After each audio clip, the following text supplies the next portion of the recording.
Olá, meu amigo, minha amiga, sejam bem-vindos a mais um Portal do José.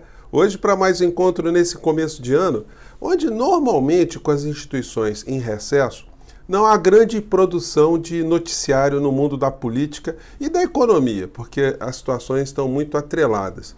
Mas temos situações muito importantes que estão acontecendo no Brasil hoje e que nos obriga a fazermos algumas reflexões e enfrentamentos sobre alguns temas, como, por exemplo, a mistura de política com religião. Essa situação vai precisar do governo Lula um enfrentamento mais frontal, vai precisar de mais discursos, vai precisar de mais esclarecimentos. E os canais que se ocupam em debater as questões políticas e econômicas aqui no nosso país vão ter que perder também algum tipo de receio de entrar nessa seara. Nós sabemos que as religiões estão presentes com a política, com o poder, desde que o mundo é mundo, desde os primórdios. Isso é absolutamente indissociável, né? Do exercício do poder e as crenças que os povos têm sobre algum tipo de Deus, algum tipo de religião. Aqui no Brasil, essa questão está ganhando contornos cada vez mais corrosivos, cada vez mais negativos, cada vez mais inescrupulosos, fazem discurso religioso, mas com viés absolutamente político e mais do que isso, né, sempre alienante, sempre envenenador de almas e de corações. Hoje eu vou conversar com vocês sobre situações absolutamente inacreditáveis que estão acontecendo aqui no Brasil e como é que o governo Lula já começa a se preocupar com essas questões de política versus religião, ou religião e política tudo junto, de políticos no meio dessa história. E também vamos conversar também sobre os últimos inseticidas que estão sendo lançados aí na sociedade e que estão deixando algumas criaturas da extrema-direita correndo para um lado e para o outro como baratas tontas. Antes de mais nada, quero convidar você que está chegando agora ao nosso portal e não nos conhecia, para que você se inscreva aqui conosco. Você que é muito bem-vindo, muito bem-vinda. Conheça também os nossos outros vídeos, se você gostar, compartilhe, recomende, não se esqueça, dê o seu joinha, o seu comentário, se puder, se inscreva também no nosso clube de membros, tá legal? Então vamos aqui aos temas. Gente, hoje no estado de São Paulo, no Estadão, tem uma matéria que não está com grande destaque, mas ela é muito importante, que diz o seguinte, a coluna de Roseanne Kennedy. Lula quer marcar grande encontro com evangélicos do país no início de fevereiro. Devemos apostar na estratégia do diálogo, com a qual se constrói confiança para entender quais são as preocupações, diz o ministro-chefe da Advocacia Geral da União, Jorge Messias, que é um militante evangélico, né? Uma pessoa que tem um grau de articulação no universo evangélico. No entanto, algumas instituições não estarão presentes, porque elas exatamente se encontram politicamente no campo de oposição ao governo Lula. Não importa o que o governo Lula venha fazer, eles estarão na oposição e sempre tentarão descobrir alguma coisa que se conflite com aquilo que eles têm pregado o tempo todo, né?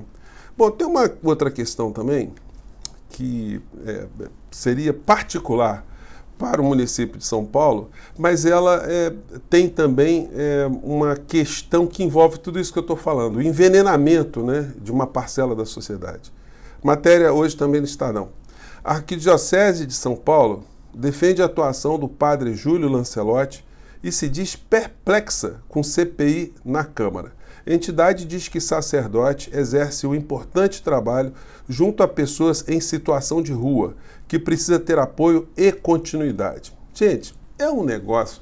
Outro dia, essa semana agora, o Papa estava fazendo lá a sua homilia, né? E ele levantou uma questão que ele enxergou ali, que eu acho que tem muito a ver com isso tudo que a gente está conversando aqui. Ele disse que dentro da igreja existem grupos que se autoproclamam de conservadores e outros progressistas. E ele falou que esse é um falso dilema. Isso se aplica também a todos nós, né? Ele diz que é falso dilema porque a questão principal é o grupo de pessoas, ou as pessoas que ainda têm paixão, as pessoas que amam a vida e que amam a vida do próximo e que querem fazer alguma coisa, querem ativamente ajudar, além de fazer as suas preces, enfim. E existem outros grupos que são considerados os conservadores, que acham que qualquer tipo de movimentação nesse sentido se contrapõe à tradição da igreja. Esse tipo de posição, ela ilumina muito uma ação como, por exemplo, a do padre Júlio Lancelotti. Ele poderia ficar na paróquia dele orando, né? O tempo todo ali, rogando a Deus, mas ele foi além.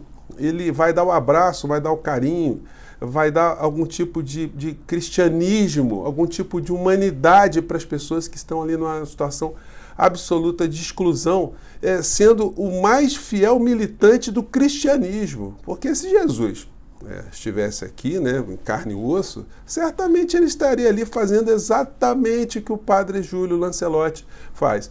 E aí acontece das forças do mal, um vereador, chamado Rubinho, não sei o quê, que é um desses bolsonaristas e que publicou, olha, vocês vejam aqui, acho que dá para vocês verem a charge que ele coloca aqui na postagem dele no Twitter.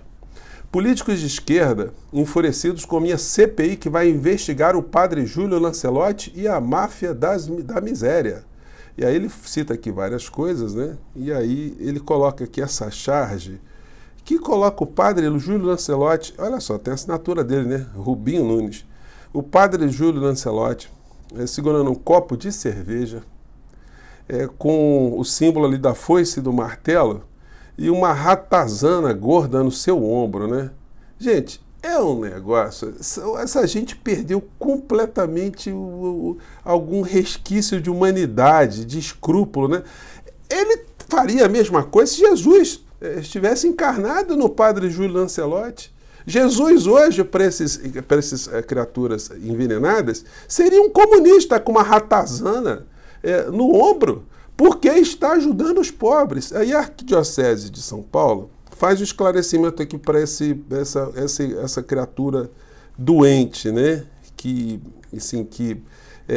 tem de eleitores doentes como ele, a voz para fazer o que ele está fazendo. E aqui eu acho que tem aqui a íntegra da nota da Arquidiocese de São Paulo.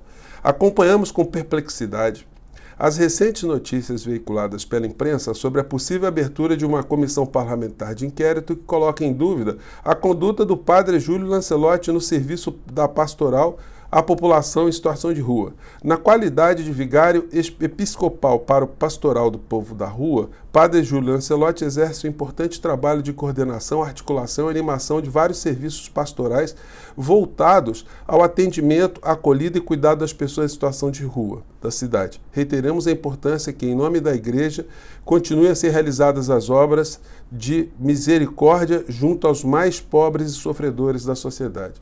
E é o seguinte, né? Esse vereador, a gente podia ter um parâmetro, né, no Brasil, quando alguém sugerisse uma CPI para investigar alguma pessoa, né, algum caso, que, obviamente, vai surgir aí a solicitação de quebra de sigilo bancário e tal, mas o sigilo bancário deveria ser também do proponente, né?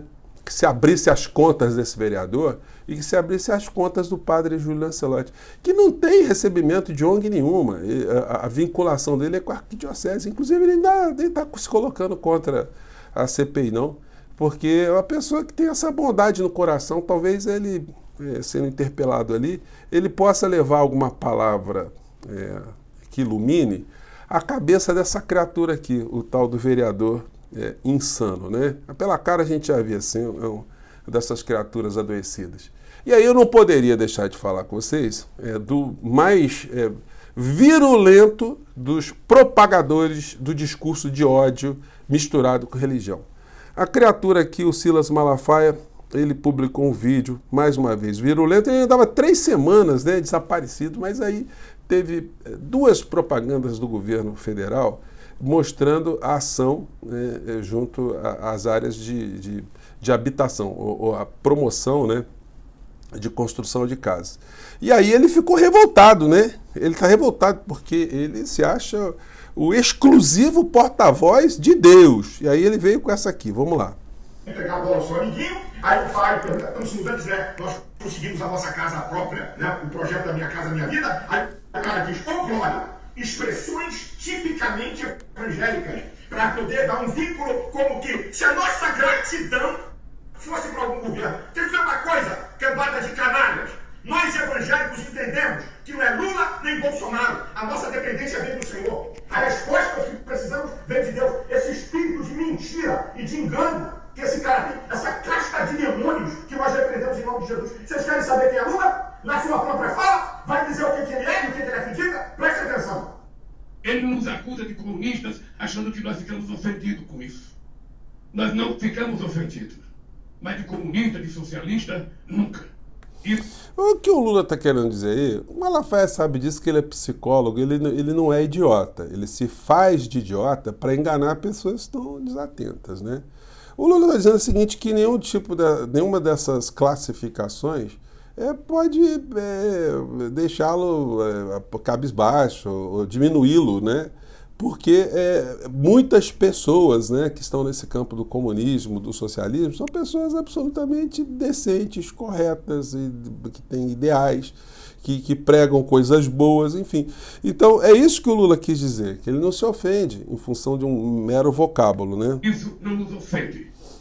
Aqui no Brasil nós enfrentamos o discurso do costume, o discurso da família, o discurso do patriotismo.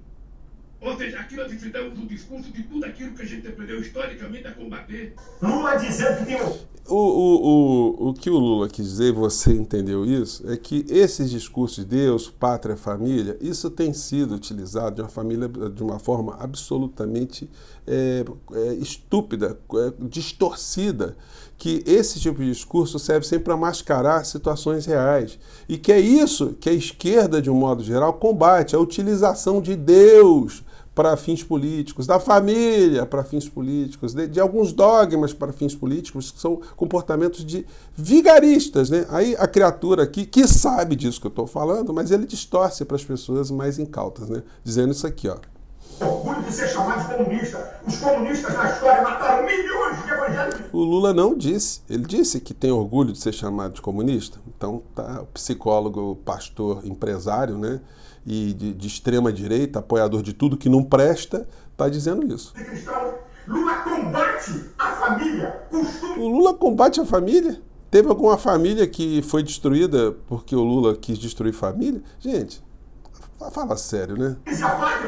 Tudo que a Bíblia manda a gente valorizar. Lula humilha, ridiculariza os evangélicos como se fôssemos uma cambada de ferrados e pobretões independentes de governo. Gente, deixa eu dizer uma coisa, ele não conhece a comunidade evangélica. Nós temos pobres, classe média e ricos. Eu tenho pobre na minha igreja, eu tenho pobres na minha igreja, mas gente trabalhadora, de dignidade, que acredita em Deus, que conquista as coisas e que não fica com pilhas na mão dependendo de governo. Aí tem uma questão de fundo muito interessante, né? É que esse discurso aí do Malafaia, ele sempre comprova aquilo que eu digo para vocês, né? Que não se discute nenhuma questão relacionada à política real, não se discute políticas de habitação, políticas de emprego, política econômica, nada. O que resolve a vida do fiel do Malafaia é dar dinheiro para ele, para a igreja dele, né? Que na verdade é uma pessoa jurídica, mas ele que controla tudo, né? Ele que recebe a movimentação de grana toda, né? Então, o fiel dando 10% do que ganha para ele e orando a Deus, para que Estado, né? Para que discutir política pública, né? Isso é coisa aí que realmente pertence ao mundo, né? Que ele não quer que as pessoas tomem conhecimento. Por exemplo, a política de habitação para ele não precisa ser discutida, basta você fazer isso aqui, ó, que está no vídeo dele aqui, ó. Pronto.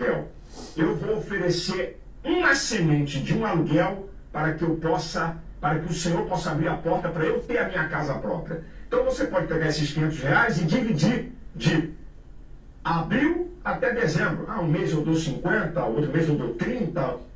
Você que vai dizer. Mas num envelope especial.